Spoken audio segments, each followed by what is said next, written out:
Olá, galera da 800, né? Estamos aí iniciando mais uma semana com as nossas aulas de língua portuguesa.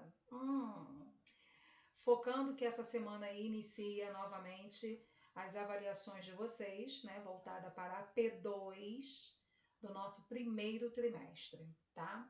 Então, quero assim já, né, elogiar até vocês, né, pelo comprometimento de estarem fazendo as avaliações, das dúvidas que ocasionaram e que me procuraram, que foram até bem tranquilo, né?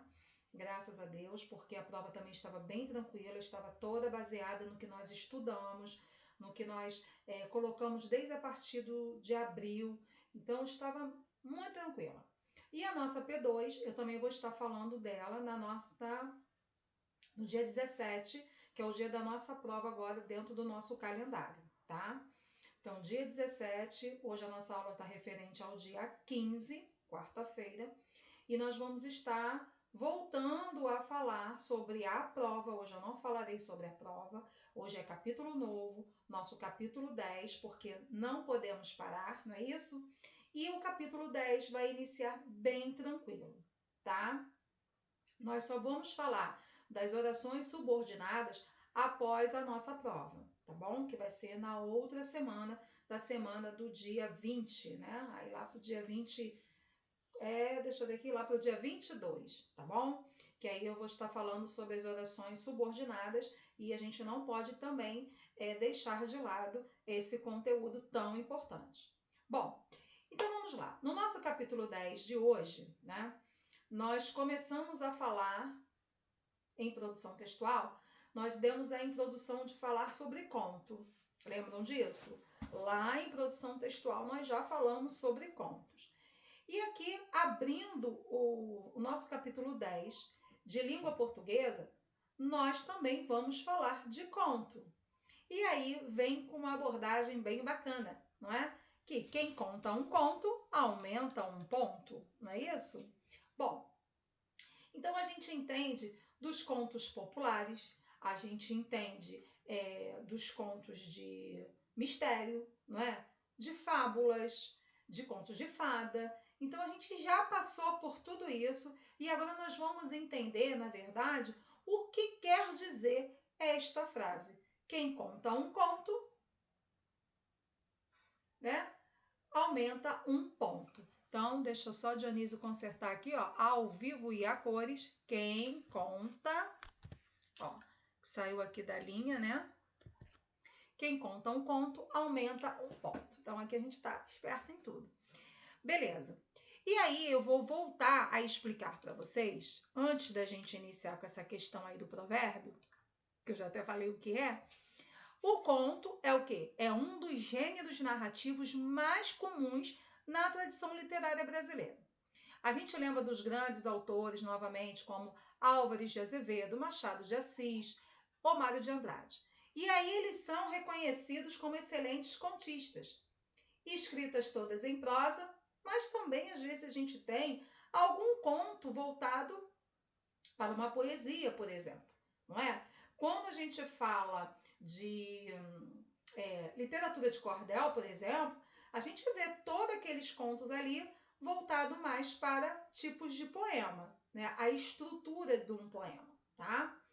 Então, lembrando que a gente tem um conto de fada, um conto de mistério, até que nós falamos dele lá em produção textual. Lembram disso? Muito bem. A partir daí, hoje, eu quero que vocês entendam, então, mas o que é este conto, Dionísio? Então, vamos lá. Os ditados e os ditos populares, também conhecidos como provérbios, são que sentenças que sintetizam e propagam a sabedoria de um povo. Então, claro que a gente sabe que muitas das vezes isso pode até gerar uma fofoca, né? Que fala assim, nossa, mas quem conta um conto aumenta um ponto. Por quê? Parece até aquela questão do telefone sem fio, não é isso? Você escutou uma coisa, você já passa para o outro, aumenta mais um pouquinho. O outro já vai, passa para o outro, aumenta mais um pouquinho. E assim a gente dá esse provérbio, tá? Então, por vezes, eles são engraçados, mas também podem ser maliciosos ou até chistosos. por outros místicos ou doutrinários e exemplares. Uns se valendo de linguagem metafórica, outros bastante concretos e literais. Todos vão representar uma moral popular baseada no senso comum. E fazem parte de quê, gente? De um maior acervo que pode ser chamado de tradição oral. Aí no nosso livro de língua portuguesa, lá na página, chegar aqui rapidinho, na página 92, onde inicia o nosso capítulo, ele traz para a gente um conto pertencente ao folclore africano e que diz assim: o passado e o futuro. Dois homens caminhavam por uma estrada quando encontraram um vendedor de vinho de Palma. Os viajantes pediram-lhe vinho e o homem prometeu satisfazê-los, mas com uma condição: terão que me dizer vossos nomes. E um deles falou: chamo-me de onde venho. E o outro: para onde vou. O homem aplaudiu o primeiro nome e reprovou o segundo, negando para onde vou o vinho de Palma. Começou uma discussão e dali saíram à procura do juiz. Este ditou logo a sentença.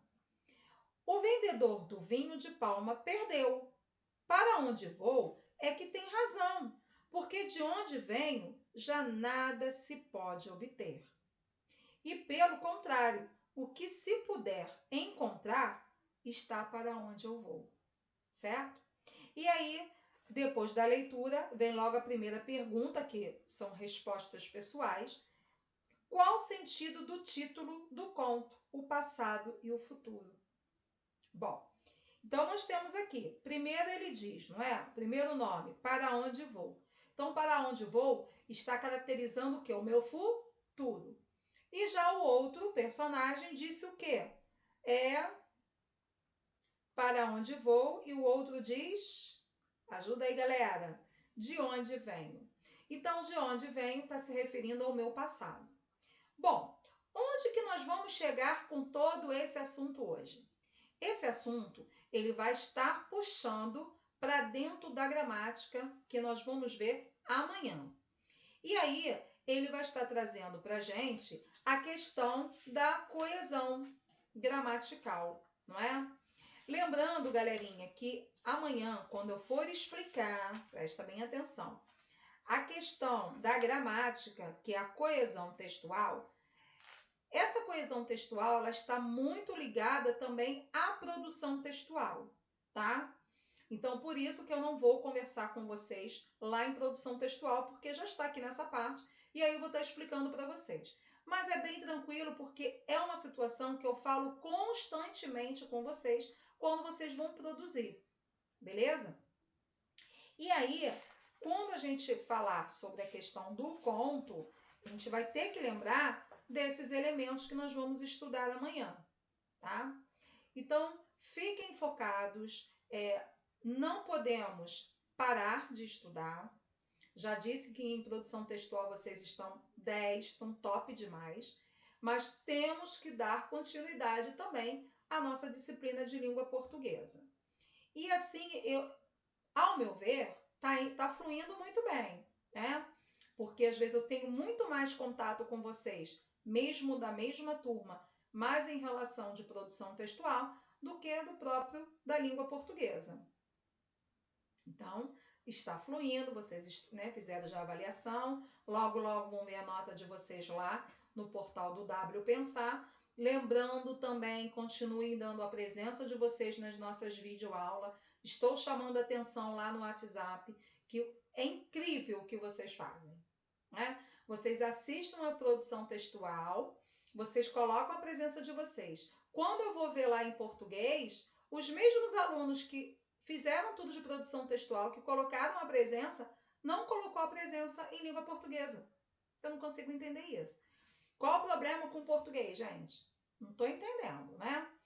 Bom, é legal porque quando nós voltarmos para a escola, se Deus quiser, que esse dia vai chegar, claro que a gente sabe, dentro de todos os cuidados possíveis e impossíveis, né? que todos os gestores vão estar aí se preparando e nós professores também. Mas aí eu vou pegar vocês pelo pé, que aí quando vocês falarem, ai, Dionísio, eu tenho que escrever, já até falei quanto que nós estamos aí produzindo muita coisa, quase chegando a 1000 propostas. Muito bem. Então, galerinha, o que ficou para hoje, né? Nós já entendemos o que é, vamos voltar, falamos sobre a questão do conto e ficou para hoje o quê? Realizar as atividades do capítulo 10, quem conta um conto aumenta um ponto, nas páginas 92 a 98. Dionísio, vai começar a nossa semana de prova, então por isso a gente fica um pouquinho atrasado, eu entendo isso. Mas olha só, tentem se organizar da seguinte forma, tá? Presta atenção no que o Dionísio vai falar. Se vocês pegarem a rotina de todo dia, sentar, começar a assistir as videoaulas, fechou tudo, beleza. Depois que almoçarem e descansarem, vocês vão fazer como se estivessem indo para a escola, galera. Aí vocês vão sentar na parte da tarde e vão fazer o quê? As atividades que estão acontecendo. E na parte da manhã, vocês vão tirar para quê? Para fazer as avaliações. Não vai ter como se enrolar. Então, tirem essa semana que vai iniciar, para todos os dias vocês sentarem junto conosco e fazerem as avaliações. À tarde, depois que descansar, pegue o material daquele dia, que teve a aula que o professor deu, e aí vocês vão fazer o material daquele dia. Então, por exemplo, hoje, lá no calendário de vocês, tem alguma prova aí rolando. Então, vocês assistam do professor bonitinho que está falando sobre a prova e deixa esse meu conteúdo aí, já assistiu a minha aula, já deu a presença, agora vocês vão fazer isso aí aonde? À tarde. Porque eu tenho observado que vocês ganham o calendário, só que vocês estão extrapolando, vocês não estão seguindo o calendário, não é? Vocês querem fazer, eu vou fazer hoje de arte, não, eu vou fazer hoje de inglês, eu vou fazer... E aí vocês não estão acompanhando aquilo que o professor está colocando no dia. Então, por exemplo, hoje é dia 15. A nossa prova do 8º ano é só dia 17, que é sexta-feira. Então, eu só vou falar da prova na sexta-feira. Então, vocês já sabem que é para sentar com a minha prova em mão já na sexta-feira, que eu vou estar explicando a prova. Gente, não tem como errar, não tem como se enrolar se seguir isso que eu estou explicando. E aí, a aula que vocês vão ter também na sexta-feira, vocês vão assistir com calma, porque está lá no nosso canal do YouTube, não é isso? Está aí no nosso canal. Vocês vão assistir com calma e vão realizar as atividades. E assim sucessivamente. Tá, meus alunos? Façam com atenção, se organizem. Estou explicando sempre. Façam com que as nossas aulas diárias sejam como se estivéssemos na sala de aula.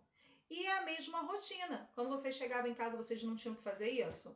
Descansar e depois fazer as atividades daquele dia para não acumular? A gente ensina isso logo para os primeiros alunos, quando estão chegando, os alunos novos, logo no primeiro dia de aula, logo explico isso. E reforço para os meus alunos que já estão comigo já há 3, 4 anos. Então, ó, galerinha, um grande sucesso para vocês, uma semana de conquistas. Sabe, esqueçam que, eu vou ficar enrolado, eu vou me enrolar. Não, não vão se enrolar, tá? Desde que vocês façam direitinho esse roteiro que eu tô explicando para vocês aí, tá bom? Que por enquanto, essas duas partezinhas aqui tá bem tranquila, porque é interpretação de texto e eu já expliquei para vocês. Depois sim da semana do dia 22 é que aí nós vamos iniciar com o conteúdo novo, tá? Então, fiquem ligados, amanhã eu vou explicar mais uma situação de coesão e na sexta-feira explicando a prova para vocês e fazendo as correções, tá? Porque dá tempo bem tranquilinho da gente fazer também tudo isso. Ó, um grande beijo e até amanhã.